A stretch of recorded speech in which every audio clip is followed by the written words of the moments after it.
오늘 본문에 나오는 주요 인물은 다윗인데요. 이 다윗은 성전을 짓기를 원하죠. 자기가 사는 집은 백향목으로 화려하게 지어져 있는데 언약궤를 보관하고 있는 그 장소는 성막이니까요. 성전이 지어지기 전에 성막에 텐트로 되어진 그곳에 있으니까 내가 있는 집은 좋은데 하나님이 계신 곳은 너무 초라하다 해서 성전을 짓기를 원했습니다. 이제 그런 마음을 나단 선지자에게 피력을 하는데 그런 다윗의 말을 들은 나단 선지자도 그것을 굉장히 좋게 여깁니다. 그렇게 생각하는 내용들이 이제 1절, 2절에 나오고요. 그리고 이제 3절로 가면서 이제 이 시간이 지납니다. 이제 그날 밤에 하나님이 나단 선지자에게 말씀하시는 내용이 이제 3절부터 시작되는 이제 15절까지 내용입니다. 나단이 이제 하나님으로부터 들은 메시지죠. 그 메시지를 듣고 이제 그 메시지를 다윗에게 전하라 하는 내용이 이제 15절까지 내용입니다. 그 내용이 뭐냐면 하나님이 이제 다윗이 그 원하는 성전 건축에 대해서 이제 그렇게 하지 말라는 얘기가 골자입니다. 성전 건축을 다윗이 하지 말라. 그러면서 하시는 말씀이 하나님은 건축물에 의존하시는 분이 아니다 하는 내용이 이제 4절부터 6절까지 내용이죠. 그러니까 하나님이 뭐 집을 지을 수 없는 분도 아니고 또 하나님이 뭐 큰 화려한 그런 것을 못 누리실 분도 아니고 나는 건축물에 의존하지 않겠다. 그러면서 나는 이 성막에 저 성막에 있었다. 이렇게 말씀하시잖아요. 성막이 뭐 여러 개가 돼가지고 하나님이 이쪽 계시다가 또 이쪽 성목 C로 가시는 게 아니고 성막은 하나죠. 하나지만 성막은 이게 옮기는 거잖아요. 옮기는 거잖아요. 옮길 때마다 나는 그곳에 있다. 근데 그곳에 계신다는 것도 사실은 하나님이 뭐 성막에만 계십니까? 어디나 계시죠. 하지만 그런 성막이 하나님이 계시는 것을 상징하는 것인데 그 상징하는 그 하나님은 사실은 건물에 연연하지 않는다 하는 것이잖아요. 이것은 뭐 굉장히 단순한 이야기잖아요. 단순한 이야기잖아요. 하지만 오늘날 하나님은 마치 건물에 계시는 것과 같은 그런 의식을 가질 때가 참 많죠. 그것은 교회를 화려하게 짓는다. 그 화려함에 대한 것, 이것이 뭐 그냥 순수하게 그냥 교회를 예술적으로 잘 꾸미는 것과 그냥 필요 이상으로 화려하게 하는 것과는 다르죠. 그 화려하게 하는 것으로 사실은 개혁을 일으킨 것이 종교개혁이잖아요. 종교개혁에 있어서 뭐 중요한 포인트들이 많지만 이게 교황 중심이고 말씀이 뒤로 밀리는 것에 대한 개혁도 종교개혁자들이 한 것이지만 또 한 가지는 뭐냐면 그들이 너무 건물에 집중되어 있다는 건물에. 예? 그냥 교회를 하나님이 임재하는 것처럼 느끼게 하기 위해서 그냥 아주 찬란하게 조명 뭐 모든 것들 너무너무 그런 것에 의존하는 것에 대해서 종교개혁자들이 과격하게는 아주 건물을 부수기도 하고 어떤 것은 의자를 바꿔놓기도 하고 할 정도로 건물에 의존하는 그래서 그런 종교성을 드러내는 그런 요소들이 많았잖아요. 근데 하나님이 사실은 성전을 짓는 것이 중요하죠. 그리고 그곳에서 예배드릴 수 있는 어떤 상징적인 것이 있는 것은 중요하지만 그런 것이 곧 건물이 곧 하나님인 것처럼 인식하는 것 그것은 그렇지 않다. 나는 성전이 없어서가 문제가 아니라 지금 나단 선지자를 통해서 하시는 말씀은 그보다 더 중요한 것이 있다. 더 중요한. 그 더 중요한 이야기를 하시는 것이 7절부터 10절까지 내용인데 그것은 뭐냐면 다윗의 왕조를 제대로 세울 것이다. 왕조를 세울 것이다. 근데 그 왕조를 세우기 위해서는 이제 이 아들대로 이렇게 이어지잖아요. 왕조라는 것이. 그래서 유다 왕조는 한 개의 왕조잖아요. 다윗서부터 시작해서 시드기야 왕까지 한 개의 왕족으로 되는데 뭐 가깝게는 다윗이 바로 솔로몬으로 이어지는 그런 왕조잖아요. 근데 그 왕조를 통해서 성전을 건축할 것도 이야기하시고, 그리고 그 왕조가 영원하다는 것을 이야기합니다. 영원하다. 여기 영원하다는 것을 강조하잖아요. 그러면 실제로 다윗의 왕조가 영원했나요? 그러진 않잖아요. 예? 그 유다 왕조도 바벨론에게 망하고, 그리고 그 왕조가 끊기고, 예? 그리고 이제 뭐 신약 시대로 오면 뭐 헤로드 왕이 뭐 다윗의 왕조도 아니잖아요. 예? 그 핏줄도 아니고, 그 헤로드 왕 같은 경우는 그 이두메 사람이에요. 정통 유대인도 아니에요. 그리고 이제 뭐 구약 성경이 끝나고 신약 성경이 이어질 때까지 그 공백이 400년이잖아요. 400년. 예, 그 400년 동안을 침묵시대라고 하는데, 그 침묵시대는 뭐 왕권이 있지도 않았죠. 막 그냥 혼란 속에서 뭐 쿠데타도 일어나고 다른 나라의 지배도 받고, 그래서 뭐 마카비 시대 때 조금 이렇게 나라를 되찾는 그런 일도 있지만, 그러나 굉장히 혼란스러운 다윗의 왕조는 끝났죠. 근데 다윗의 왕조가 영원하다는 것이 무엇이냐 하는 것들을 이야기하죠. 그래서 이제 이런 이야기 속에 실제 다윗의 왕조와 영원하다는 것이 무엇인가 하는 것을 조금 이따 말씀드리고요. 오늘 이야기는 성전은 솔로몬 때 질 것이고, 그리고 나는 너를 통해서 영원한 나라를 세울 것이다. 그 왕조, 그것을 강조하십니다. 그것을 나단 선지자에게 이야기하면서 다윗에게 이야기하라 하는 내용이잖아요. 자, 그렇다면 오늘 본문이 이런 내용 자체는 굉장히 오늘 심플합니다.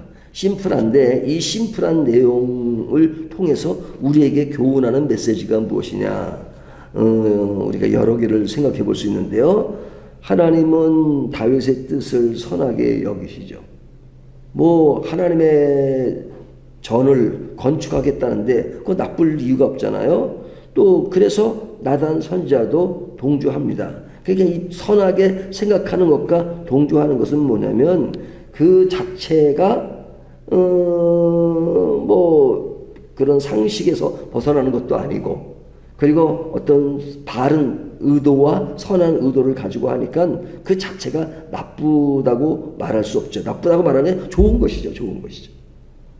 근데 이제 조금 그것을 변화를 줘서, 그러면 좋은 것이니까 하나님의 뜻이냐 했을 때는 하나님의 뜻이 아닐 수도 있다는 거죠. 우리가 보통 상식적인 수준에서 또 성경을 많이 알기 때문에 성경의 기준에서 우리가 하는 행동이 이것은 참 건설적이고 건강하고 하면 그것 자체는 좋은 거죠. 하지만 그 일을 실천하고 진행하는 것에 있어서 이것이 하나님의 뜻이냐 했을 때는 우리들의 동기가 선하다고 해서 그것이 하나님의 뜻이 되는 건 아닐 때도 있죠. 이 점이 굉장히 중요합니다. 그러니까 성경에 그런 뭐 내용들이 많잖아요. 뭐 요셉과 마리아의 사건도 그렇고, 또 뭐 그 외에도 오늘 본문도 마찬가지고, 다윗이 성전을 지은 것은 좋은 의도를 가지고 했지만 하나님은 아니다 이거죠. 그러니까 성전 짓는 것이 잘못돼서 아니라고 말씀하시는 것이 아니라 하나님의 시각으로는 아직 때가 아니라, 그리고 그보다 더 중요한 것이 있다. 그 더 중요한 것은 다윗의 왕조를 세우는 것이다 하는 겁니다. 그러니까 하나님의 때가 있다는 차원에서 보면 하나님은 그것을 하지 말라고 하실 때도 있고 미루라고 하실 때도 있고 하는 하나님의 어떤 넓은 의도가 있기 때문에, 내가 선한 의도로 했다고 반드시 그것을 하나님의 뜻으로 관조하는 그런 것은 오해가 될 수 있다는 것이죠. 그래서 이것이 가장 사람들에게 쉽게 그런 잘못을 범한다는 말은 좀 강한데 잘못하는 그런 때가 많죠. 그러니까 의도가 선하기 때문에 하나님의 뜻이라고 쉽게 아주 완전히 판단을 하고 그렇게 나갈 때가 많죠. 근데 왜 우리가 사람의 뜻보다 하나님의 뜻을 먼저 생각해야 되느냐? 그것은 너무나 당연한 것입니다. 하나님의 뜻이 크고 넓기 때문에 그렇습니다. 그러니까 우리들이 생각하는 것은 선한 의도로 가지만 내가 생각하는 영역 안에서 생각하잖아요. 하지만 하나님이 생각하는 영역은 사람과는 비교할 수 없는 넓은 영역에서 생각하기 때문에 하나님의 뜻을 생각하는 겁니다. 그것이 뭐였냐? 다윗의 왕조를 먼저 생각하신 것이죠. 성전은 솔로몬 때 지어줘도 되니까 그 하나님의 때가 그때고, 이제 다윗에게 중요한 것은 왕조를 보여주시는 건데, 그 왕조가 영원하다는 것은 물리적으로는 솔로몬서부터 시드기야 왕까지가 되지만, 그러나 하나님의 구속사적인 시각에서는 바로 누구를 예언하는 것이에요? 예수 그리스도를 예언하는 것이죠. 그러니까 다윗의 왕조라는 것은 이게 물리적인 그런 정치적인 상황에서는 시드기야 왕까지지만, 다윗은 그런 예수님의 조상으로서 이야기하고, 그리고 그리스도가 오실 그것을 하나 이뤄가는 하나의 예표, 그것은 더 앞으로 가면 아브라함에게 하나님이 그의 후손에게 말씀하신, 예언하신 것이 다윗을 통해서, 다윗의 왕조를 통해서 이루어지는 것이다, 알죠? 그래서 다윗은 그 유다 지파에 속한 사람이잖아요. 그리고 그곳에서 예수님이 오시는 그 이야기를 하는 겁니다. 그래서 그 맥락 속에는 영혼을 강조하는 겁니다. 그 영혼을 강조하는 그 맥락은 성전의 본질이 예수 그리스도고, 다윗의 왕조의 본질이 예수 그리스도이기 때문에 자꾸 사람들은 건물을 가지고 얘기하고 눈에 보이는 다윗의 왕조, 현상적인 왕조를 가지고 얘기하지만 그 속에 하나님의 숨은 뜻은 무엇이냐? 영원한 왕조다 이거죠. 바로 예수 그리스도다. 그런 의미에서 우리가 예수를 믿는 오늘날 다윗의 왕조로 말 수 있는 거죠. 그 다윗의 왕조는 그런 물리적인 다윗의 왕조가 아니라 하나님이 영원한 나라를 이루어가겠다는 그것을 이야기하는 것이죠. 그렇기 때문에 하나님 나라가 견고해지는 것을 믿고 따르는 것, 그것이 굉장히 중요하다는 것, 이것을 오늘 본문이 이야기하는 것입니다. 그렇다면 이런 말씀들이 우리가 좀 아주 크게 볼 때 하나님의 나라가 이루어지는 그 과정을 이야기하면서 하나님을 그 가정 속에 예수 그리스도가 오셨다는 것들을 우리가 이해할 수 있지만, 그런 것을 조금 좁혀서 우리 개인들에게 이런 말씀들을 적용한다면 어떤 적용이 가능할까요? 우리가 살면서 결정을 내려야 될 때가 참 많잖아요. 그 결정을 내릴 때 사실 우리가 많은 상식적인 것들을 생각하는 것은 상식보다 못해서는 안 된다 이거죠.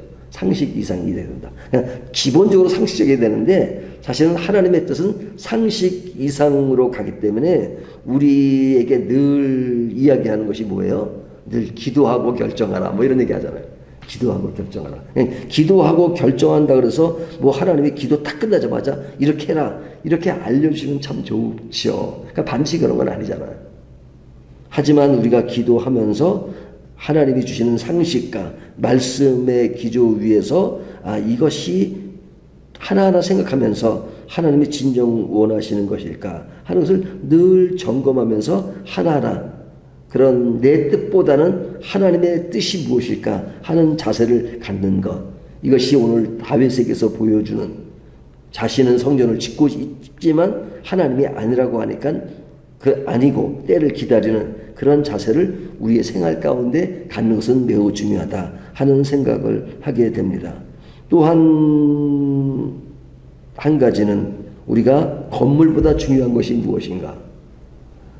그것은 사람이고, 사람보다 중요한 것은 하나님의 나라가 펼쳐지는 하나님의 세계인 것이죠. 그래서 항상 우리들의 어떤 삶의 현장에서 보다 중요한 것이 무엇이냐 하는 것, 보이는 것보다 보이지 않는 것에 중요한 것을 인식하는 것이 중요하고, 또 하나는 하나의 더 교훈을 삼는다면 다윗이 때를 기다린 것처럼 기다릴 줄 아는 것, 하나님의 계획이 언제 이루어질지 모르지만 그러나 하나님에서 되어진다는 것 때문에 사실은 기다림을 잘 훈련하는 것이 성도들이 살아가는 삶의 중요한 포인트 같습니다. 그러니까 이 배우들이 영화 촬영을 하면 늘 기다리는 것이 익숙하잖아요. 마찬가지로 신앙의 중요한 요소는 우리가 어떤 일을 막 빨리 추진하는 것, 또 이것도 하나님이 또 우리에게 또 그렇게 하실 때도 있지만, 그러나 그렇게 모든 일이 다 이렇게 잘 안 되잖아요. 그러니까 자꾸 사람의 뜻이 더 깊이 개입되고 빨리빨리 서두르게 되고, 그러다 보면 하나님의 뜻이 아니라 내 뜻이 앞서갈 때가 있잖아요.